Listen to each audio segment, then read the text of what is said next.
Welcome to my YouTube channel. Hit the like button, share your thoughts, subscribe, and tap the bell icon. The deal in the shadows. The artificial atmosphere of Outpost VX7 tasted of rust and recycled guilt.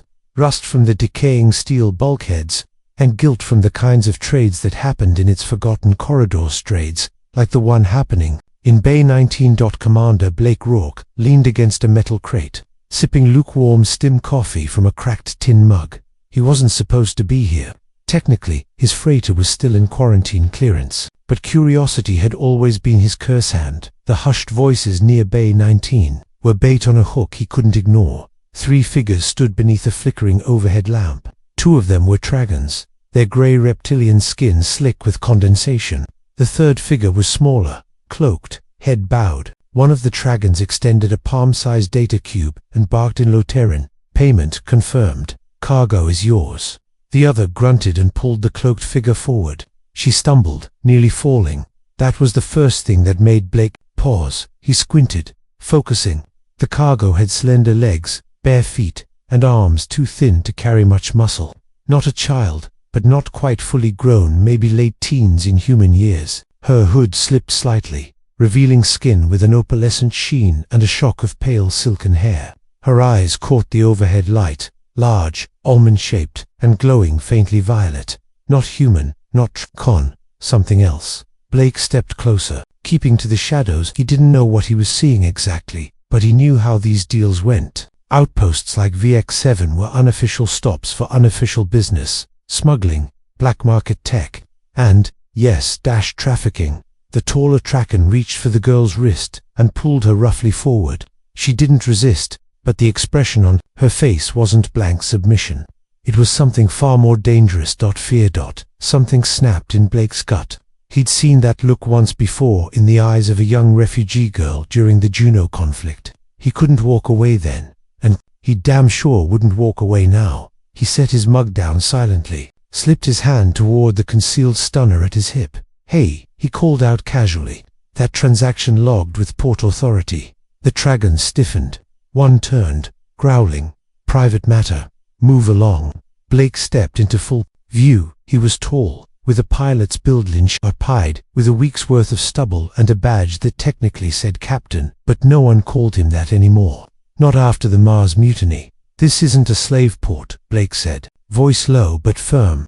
"And that girl isn't cargo. So I'm going to give you 10 seconds to walk away." The smaller Trakan hissed, "You overreach, human. This was sanctioned. I don't care if the gods themselves signed off.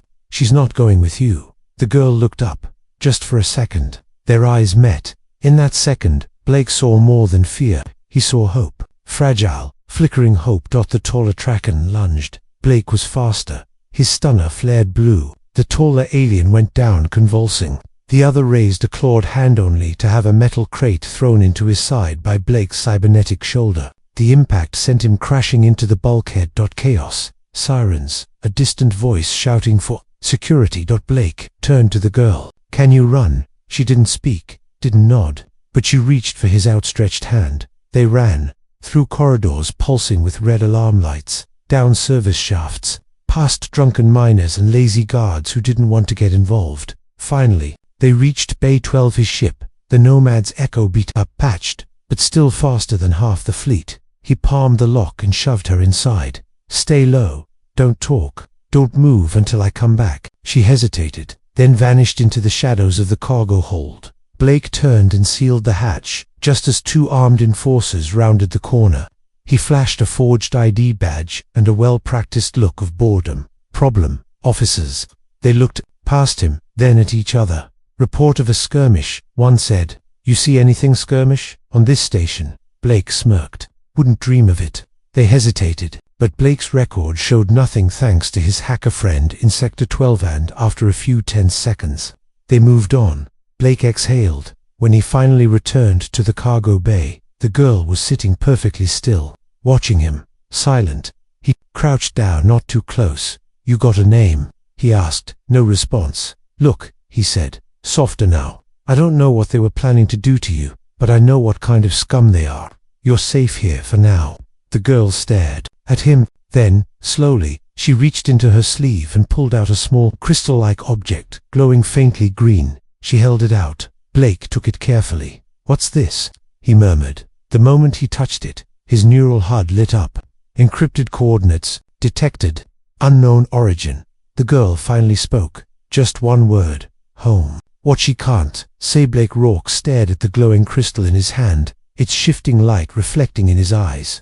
It was smaller than a thumb drive, but its encrypted signal was pulsing through his neural HUD like a distress beacon wrapped in a mystery dot. The girl Solari. He'd come to think of her sat quietly against a crate in the corner of his ship's cargo hold, hugging her knees. She hadn't said another word since home, and even that had sounded like it was pulled from deep inside her bones. Like language itself was a burden she wasn't built to carry. Blake ran a diagnostic sweep on the crystal. The encryption was alien, definitely, not from any known galactic language families. The coordinates embedded in the signal were partially scrambled, but he could make out the outer vector. Zeta 9, exclusion zone. Perfect, he muttered. Dead space and political suicide all in one neat package. He turned toward the girl. "You know what this is?" he asked. She didn't answer, but her eyes flicked toward the crystal and then back to him. She was trying, he could feel it, but the words wouldn't come. Blake sighed and dropped into the pilot's seat. The Nomad's echo buzzed softly beneath his boots, her fusion core humming like a content cat. He keyed the controls, watched the star chart unroll across the HOLO-display. Zeta-9, a region blacklisted by nearly every system alliance. Rumors said it housed ancient war relics. Others whispered about quarantine zones or failed colonization efforts lost to time.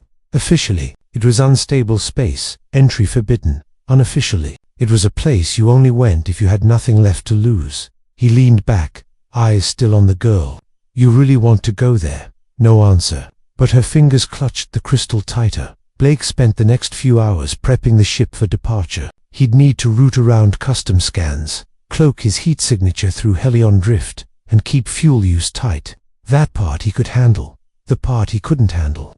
The way Salary flinched every time he came too close. He tried not to take it personally. She wasn't just scared, she was scarred. Whatever had happened to her before he stepped in, it went deeper than a transaction gone wrong.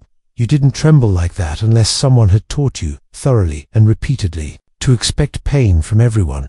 Eventually, he set a tray of ration cubes and water down near her. She didn't move. He backed away. Only then did she reach for it, eating in slow, careful bites, as if unsure whether the food would disappear if she wasn't fast enough. "You don't trust me," Blake said, sitting down against a wall across from her. No response. "I get it. You've got no reason to. You don't even know who I am." She glanced up, faintly curious. "I'm Blake. Commander used to be. Anyway, these days I run salvage routes and pretend to follow trade laws." She tilted her head, blinking slowly. "You can call me Blake," he added. "Or not call me. Anything at all." He reached for the neural interface on his wrist and activated the ship's voice assist AI echo. He said, "Attempt translation interface." The soft voice replied, "Language unknown. Partial biosync detected. Recommend proximity neural sync." Blake hesitated. A neural sync meant linking their consciousnesses briefly to share information directly. It could be dangerous, invasive, but it might also help her speak. He looked at Salari. "You want to try this? It might help me understand you." She stared at the device on his wrist. Then, slowly, she nodded. Blake approached carefully and extended the neural band. She reached out a trembling hand, touching the sensor. A soft hum filled the space between them, and then everything shifted. The cargo bay vanished. In its place was a swirl of colors and sensations, images without form, feelings without words, pain, betrayal, cold metal, the sound of screaming, a mother turning away, a father signing documents with shaking hands, a price being agreed upon. Salari standing alone in a transport cell, her face blank as planets blurred past the VIEWPORT. Then dash light dot, a hand reaching through chaos, a human voice, a name, Blake, but and then a face. Salari's face in a mirror, but altered, with symbols etched beneath her skin, glowing faintly. She touched them in the vision. They weren't decorations. They were locks. The sync broke. Blake staggered back, gasping. Salari sat motionless, pale and sweating. "You," he whispered. "They marked you. They genetically coded your body as a key. You're not just from somewhere. You're a pet code. She nodded weakly. The implications hit him hard. If she was a living key, and the coordinates led to Zetanin, then whatever lay in that forbidden zone wasn't just a mystery, it was something locked away for a reason. A technology, a weapon, a prison, he didn't know. But she had been sold, not just as a slave but as a tool. And now her own family wanted her silenced. Blake stood and paced. He could still turn back, leave her at a neutral station, walk away clean. Or he could do what he always did when the universe threw something broken into his path. Fix it. Blake returned to the helm, cracked his knuckles, and punched in a course for the Zeta-9 exclusion zone. The stars shifted, and the Nomad's echo roared into the void. The coordinates of Silence the Void beyond the Zeta-9 boundary was different. It wasn't just space. It felt wrong. The stars looked thinner, the black between them deeper. Blake Rourke had flown war routes and smuggler corridors in 5 different quadrants, but nothing had ever felt like this. Not dead, not quiet, but watched. The Nomad's echo crept through the fringes of the exclusion zone on silent drive. Cloaking systems buzzed like distant bees. Echo, the ship's AI, had gone nearly mute-like. Even it was uneasy speaking in this place. Behind him, Sailari stood barefoot on the bridge, draped in one of Blake's old pilot jackets. Her violet eyes were wide as she stared at the forward viewport. She hadn't said much since the sink, but her body was tense, like every atom of her remembered this region more clearly than her mind could. "I'm getting partial readings," Blake said, squinting at the HUD. "Debris field, radiation traces. Looks like there was a facility here long ago." He nudged the ship closer. An orbiting hulk slowly came into view, a station torn apart by something not explosive, but precise. Panels sheared clean, antennae twisted inward. The structure looked less destroyed and more unmade. Blake whistled. This wasn't a battle. This was a dismantling. Echo's voice crackled through the silence. "Unknown energy signature detected. Source, station core. Warning signature, exhibits dimensional distortion." Sailari stepped forward. Her gaze locked onto the core, now barely visible, a floating mass of fractured black metal domes pulsing with a dull red glow. "This is it, isn't it?" Blake asked quietly. "This is where they brought you, or meant to." She didn't nod, but she reached for the crystal, the one she'd given him days ago. As it touched her skin, it flickered again with light. A ping rang out on the HUD. "Docking port 7 reactivating." "Well," Blake muttered, "that's never a good sign." The docking clamp groaned as Blake and Sailari stepped out onto the ancient platform. The air smelled stale. The emergency lights flickered with a faint, reddish pulse that seemed to follow them down the corridor. The interior of the station was haunting. Not ruined, just abandoned. Consoles were frozen mid-process. Chairs lay overturned. A child's drawing was still taped to a wall near the mess hall, smiling. Aliens under twin suns. Blake's hand hovered near his sidearm. This place was a colony station. Sailari moved ahead, her fingers brushing the walls. Symbols carved into the metal glowed faintly as she passed, some in her language, others unfamiliar even to her. Her presence was unlocking something, maybe everything. They reached the command center. It was intact, a perfect half-dome, with a panoramic view of the dead stars. A massive control pillar pulsed in the center of the room, its shape organic, alien, almost alive. Sailari approached it without fear. When she touched the interface, it came to life. Suddenly, the room was filled with holograms, thousands of data strings unraveling like floating rivers of light. A voice, smooth, synthetic, and haunting, spoke in Sailari's language. She tilted her head, translating silently for Blake. "It says, this was a vault," she whispered. "A preservation node, not just for tech but for bloodlines, genomic archives, royal histories." Blake frowned. "You were brought here because of your DNA." She nodded. "They needed a living key to open the bloodline vault, and the vault leads to the crown engine." Blake blinked. "What the hell is a crown engine?" Sailari stared at the hologram. Her face grew pale. "A machine that lets one mind, rewrite planetary ecosystems, bend biology, control entire species." Blake let out a slow breath. "So your family, they weren't just selling you. They were disposing of a threat. You were the last one who could open this thing." She nodded once. "They feared me," she said. "Feared what I might awaken. Feared that I might not use it the way they would." Before Blake could reply, Echo's voice buzzed in his earpiece. Incoming vessel detected. Registry, Royal House of Terran. Ethan doors minutes. Blake cursed. They found us. Back on the Echo, alarms flickered to life. The royal ship's sleek, angular, black, like an obsidian dagger, was closing fast. Faster than any standard craft should be able to. Blake had seen royal warbirds before. This one was newer, scarier.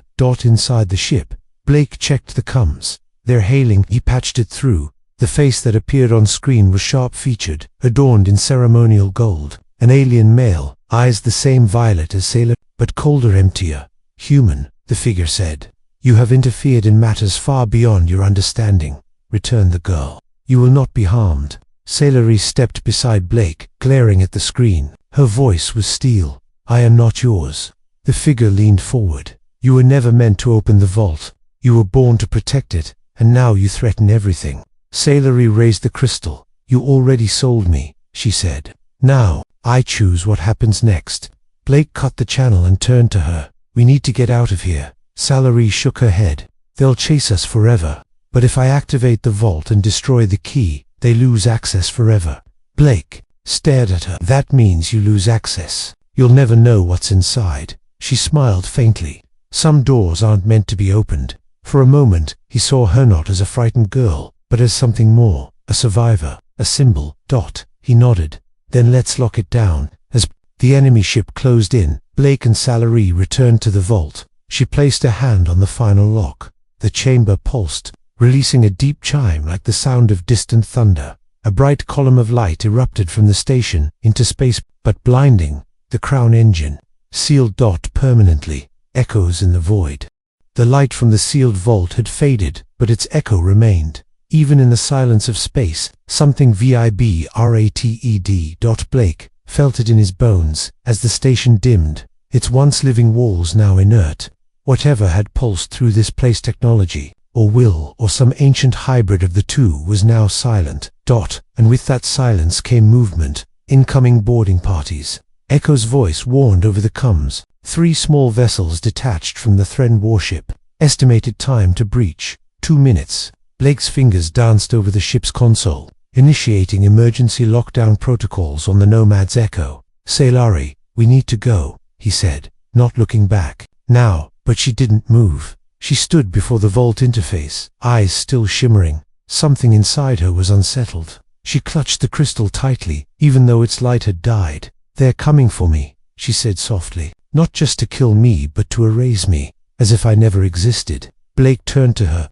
Then let's make damn sure they remember. She nodded, and they bolted back to the docking bay. The Nomad's Echo launched from the crumbling station just as the boarding vessels clipped its hull with plasma lines. Blake juked hard to starboard, shearing one of the tubes off and sending the attackers spinning into the void. Inside the cockpit, alarms howled. The rear thruster was damaged. Blake throttled power unevenly, trying to compensate. Echo, status, minor hull breach, in Section B, life support stable, enemy warship, initiating pursuit. He punched the console. Of course they are. Sailor gripped the back of his chair, her breath shallow. You can't outrun them. I don't need to, Blake said through gritted teeth. I just need to outthink them. He opened the nav map. Nearby, nothing but dead rock and debris fields from long-lost wars. Unless a forgotten moon hung in the shadows. Calyx 7, once a mining site, before being abandoned after a core collapse. The system's gravity well was unstable, and Blake could already see flickers of distortion in the sky. Perfect place to vanish or die trying. He set course. As the ship darted toward the broken moon, Blake opened a weapons cache beneath his seat. He handed Sailor a compact pulse pistol. You ever use one of these? She looked at it as if he'd handed her a piece of her past. Her fingers wrapped around the grip with practiced ease. Yes. Blake raised an eyebrow. Remind me not to piss you off. The warship gained on them, sleek and merciless, flanked by 2 drones. It was broadcasting orders on wideband now. Return the anomaly. She's not yours to protect. Blake snorted. If I had a credit for every time someone said that to me. Calyx 7 loomed ahead, its fractured surface littered with mining rigs and wrecked transports. Radiation spikes pinged off the Nomad's hull as they descended toward the deeper canyons. Inside, Sailor was still watching the sensor feeds. They're preparing to fire. Let M. Blake muttered. He dove the Echo into a jagged ravine, scraping the undercarriage along an ancient drill platform. Plasma bolts lanced past them, scorching rock and atmosphere. As he wove through the terrain, he suddenly cut all power. The ship dropped like a stone, dead and tumbling. "What are you doing?" Sailari shouted. "Playing possum." They crashed, hard buried in a cavern partially collapsed from previous mining detonations. Echo's emergency systems flickered on. Power returned in ghostly pulses. Above them, the Thren warship hesitated, then circled and withdrew. Inside the ship, everything was dim. The impact had shattered to stabilizers and ruptured a waterline that now hissed in the corner. Blake slumped against the console, his arm bleeding from a gash. "Well," he grunted, "I've had worse landings." Sailari moved to him silently, her hands glowing faintly. Her fingers touched his wound and the skin began to seal. Blake blinked. "Okay, that's new. I was altered," she said. "Part of what they did to me. Regeneration, resistance, minor interface capabilities, all so I could survive long enough to fulfill my purpose. But you never asked for any of it," Blake said softly. She shook her head. "I wasn't born to be someone. I was built to be something." He met her eyes. "And now, I want to choose what I become." Blake smiled despite the pain. "Then you're more human than most." For hours, they sat in the shadow of the wrecked cavern, hiding from scans, eating ration cubes, and patching the ship. The moon's silence was almost peaceful, but inside that stillness, Celery stirred again. "I remember more now," she said suddenly, "about the vault." Blake turned to her, intrigued. It wasn't just a biological archive. It was a record of what the Crown engine was meant to do. Not conquer, not destroy. He frowned. Then what? It was designed to preserve, to rebuild, after a disaster, a failsafe. My ancestors corrupted it, wanted to use it for control. I think I was born to stop them, or at least, be the last one who could. Blake was quiet for a moment. "I guess they failed either way." The vault's sealed now. Sailari didn't answer at first. Then, there was a second key, hidden somewhere else. A backup, a sibling. Blake's stomach sank. "You think they're still looking for them?" Sailari nodded. "And if they find them first?" She didn't need to finish.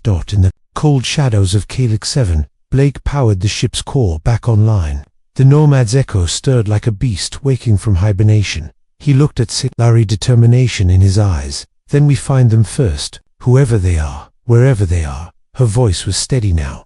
"Then we go to Earth." Blake paused. "Earth," she nodded. "There are whispers in the data I saw. Your people were once considered unimportant, too primitive. But now, something's changed. They're watching Earth more closely. Maybe because the other key is there." Blake took the controls. Then he grinned. "Well, if we're going home, let's give them hell along the way." The ones who chose Nomad's echo emerged from subspace into the Sol system like a ghost slipping through cracked glass. It wasn't a clean re-entry. Blake's patched-up jump coils groaned in protest, and the ship's shielding flickered for a full 10 seconds before stabilizing. But they made it. Home. Earth hung in the distance, quietly turning beneath a halo of orbital debris and worn-out satellites. Even from here, Blake could see the scar's continental fires, oceanic bloom zones, solar shields flickering against radiation belts. Humanity was still standing, but barely. Sailari stood beside him at the viewport, arms crossed, her reflection superimposed over the planet. "It's beautiful," she whispered. Blake looked at her sideways. "Most aliens don't say that." She gave him a faint smile. "Most aliens haven't seen it with your memories." Since their brief neural sync back at the vault, echoes of his thoughts and emotions sometimes surfaced in her like smoke curling from under a sealed door. She didn't mention it often, but he could feel the subtle shift in how she moved, more human now, more herself. And she was right about one thing. The second key was here, somewhere on Earth. They didn't land on Earth directly. Too risky. Instead, Blake brought the Echo down onto a forgotten orbital platform, Masiris Black, a decommissioned mining station just outside Luna's shadow. He had an old contact there, someone who still owed him a favor. The contact's name was Celine Graff. She met them in a pressure corridor, surrounded by dormant mining drones and ancient graffiti that read government lies in oxygen. "You look like hell, Rourke," she said, arms crossed, shock of silver hair tied back in a band. "And that's before I ask about the passenger." "This is Salary," Blake said simply. She's not the cargo, she's the mission. Graf's eyes narrowed. You dragged me out of retirement for a mission. No, he replied, for a revolution. Over stale coffee and fading artificial light, Blake and Salari explained what had happened to Volt, the warship, the existence of a second key. Graf listened without interruption, but her fingers tapped rhythmically on her mug. When it was done, she leaned back, eyes cold. You know what you're saying, right? If the Terran Empire finds this second key, they'll try again. Build another Crown engine or worse. Salari nodded. That's why we have to find them first. Graf stood, walked to an old data terminal, and tapped a sequence. A dusty hologram emerged. Earth, overlaid with crimson signal spikes. I've been tracking odd biometric scans. Coming from the old world. Government sweep teams. Black budget movements. All centered on a place called New Alden, a failed colony near the old Colorado border. Blake frowned. I thought New Alden collapsed 20 years ago. It did, Graf replied. But someone rebuilt it, quietly, and they're not broadcasting anything. Salari leaned forward. Then that's where we go. New Alden wasn't a city anymore. Was a tomb wrapped in a heartbeat. Towers half submerged in sand. Drones patrolling streets that should have been empty. And at the center of it all, a facility that hummed with hidden power. Blake and Salari made their way through the ruins under cover of darkness, slipping past old surveillance nets and broken roads. As they neared the heart of the compound, Blake felt it the same eerie distortion he'd felt at the vault. Reality, bending. Salari stopped. They're here. She pointed toward a tower where the distortion was strongest. Inside, they found her, a girl, maybe 15, pale skin, short dark hair, hooked to machines that pulsed with alien light. She didn't wake when they entered. She didn't even flinch, but her vitals were strong, steady. She's like me, Salari whispered. Blake moved to the console. She's been kept in stasis, looping simulations, feeding her memories that aren't real. They're programming her. Salari's jaw clenched. To obey, exactly. Just then, a sharp tone rang through the air. Intruders, a voice echoed. Surrender the asset. Soldiers poured into the chamber, heavily armed, faces hidden behind dark visors, but they weren't Terran. They were human. Blake raised his hands slowly. Wait a second. The lead soldier stepped forward. This is a sanctioned genetic research facility. You have no jurisdiction here. Salari stepped between them and the girl. She's not your experiment. She's Earth's last line of defense, the man said flatly. The next generation. A weapon we can control. Blake's voice turned to ice. So we're just playing their game now, enslaving our own before the aliens do. The soldier didn't answer. Salari knelt beside the girl, placing her palm against the girl's temple. A surge of energy passed. Between them, Salari's gift, her memory, her freedom. The girl stirred. Opened her eyes and screamed. The room pulsed. Machines fried. Consoles sparked. Soldiers staggered, clutching their heads. Blake pulled Salari back. We have to go, now. Back on the Echo, as they fled New Alden in chaos. The girl sat silently, wrapped in a blanket. She stared out the viewport with wide, terrified eyes. Salari knelt beside her. You're safe now, she said. The girl didn't answer, but she reached out and took Salari's hand. Later, alone in the cockpit, Blake sat in silence. Graf's final transmission echoed in his mind. You're in over your head, Rourke. 2 living keys. That's not a coincidence. It's a plan. One the Terran started and Earth's Black Ops finished. He looked back toward the sleeping forms of Salari and the girl, both alive, both altered, both chosen without consent. This wasn't just about stopping the Crown engine anymore. This was about ending the systems, alien or human, that believed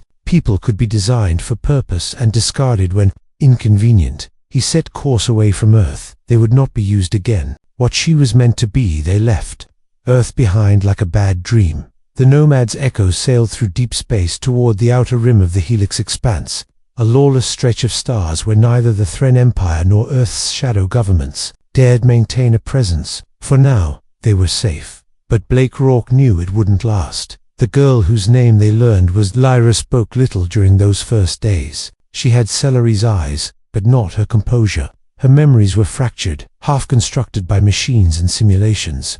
The other half a blur of sterile rooms, clinical whispers, and silent commands implanted deep into her thoughts. Salari, patient as always, sat with her for hours. She never pushed, never explained too much, just listened. And slowly, like sun-melting frost, Lyra began to thaw. Blake watched them both and realized something. They weren't just keys, they were witnesses, survivors of two different tyrannies, alien, one human. Neither fully trusted the universe. But maybe, just maybe, they could learn to trust each other. They didn't go far before the warnings returned. Echo, the ship's AI, crackled through the speakers late one night. Multiple ships entering outer sensor range. Configuration, Terran flagship and escort. They are not cloaked. Blake stood in the cockpit, jaw tight. They want us to know they're coming. Selari entered quietly, Lyra close behind her. They've followed us for too long, Selari said. This ends now. Blake turned to her. You're suggesting we fight a warship with a patched-up freighter and two girls who've never fired a cannon in their lives? No, she replied calmly. We're not going to fight. We're going to expose them. Lyra raised her head. They think we're still afraid. Blake nodded slowly. So let's give them a reason to be. The final confrontation was not in a war zone, but in orbit around a dying planet called Coral 5, where only a crumbling relay station remained, a node built centuries ago to send long-range signals across multiple systems. Blake knew it was risky, but it had one thing nothing else did: a functioning hyperwave beacon capable of broadcasting into every Empire-lined channel. That was the plan, to show the universe the truth. They landed at dawn. The Terran ships came shortly after, descending like blades through the sky. On the relay's surface, beneath a shattered antenna array, Blake, Selari, and Lyra stood side by side. A transport shuttle landed hard nearby. Out stepped the Terran emissary, the same violet-eyed official who had tried to barter Selari's return. Behind him, armored guards fanned out in a semicircle. He didn't speak right away, just looked at them. You've brought ruin to your own kind, he said finally, voice cold. And you'll bring ruin to ours. The engine was pieced through. Strength, no, Selari replied. It was control through fear. And you sold me because you were afraid of what I'd choose. Lyra stepped forward. You locked me in a dream and told me it was truth. But I woke up. Blake pulled the crystal from his coat, the one that had guided them all this way. He tossed it to the emissary's feet. Here, he said, take your cursed legacy back. The emissary scowled. You think exposing us will change anything? The systems don't care about ethics, they care about order. And we offer that. No, Blake said. They do. He gestured to the girls. Inside the relay, Echo engaged the hyperwave array. Selari and Lyra stood before the camera. No script, no pretense. Just raw, unfiltered truth. They told the story of how Selari's own royal blood was meant to lock and unlock the fate of entire worlds. Of how Lyra was designed, grown, and molded in a secret Earth program trying to mimic alien power. Of how both empires, human and Terran, had built lives to be used, controlled, and discarded. And of how they chose to be free, across every channel, every fleet, every shadowed research lab, and royal throne eyes turned toward the signal, not to war, but to witness. The Terran guards hesitated. For the first time, their posture broke. The emissary's face was pale. You've just destabilized centuries of balance, he hissed. No, Blake said. We've reminded people that balance without freedom isn't peace, it's slavery. The emissary turned, silent, and walked back to his ship. The guards followed. No shots fired. No final threat, just retreat. Later that night, under the stars of a forgotten sky, Blake sat with Selari and Lyra on the surface of the relay tower. You know, he said, I was never supposed to be a hero. Smiled. You weren't. He blinked. Gee, thanks. You were something better, she said. You were decent. Blake looked at Lyra. And you, what do you want to be? The girl thought for a moment, then replied, something no one expects. They didn't return to Earth, or Terran space. Instead, they disappeared into the stars, carving out a new path, one beyond kingdoms and weapons and engines meant to rewrite fate. They helped others, smugglers, refugees, orphans of war. They didn't take sides anymore. They made one. And every time someone asked who they were, they answered the same way. We were supposed to be tools. We chose to be something else. The end.